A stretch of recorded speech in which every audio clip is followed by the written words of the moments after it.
Today we're looking at body rolls.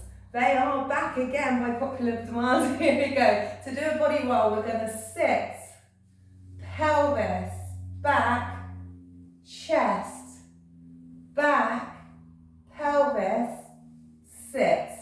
And again, sit, pelvis, back, chest, back, pelvis, sit.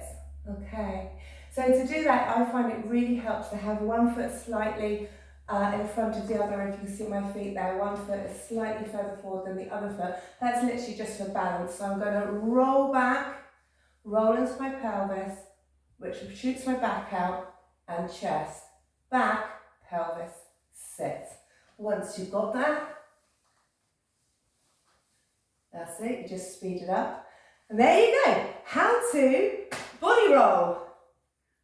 I hope you're enjoying yourself. Checking back in with you soon. Do check out the other videos on the YouTube channel.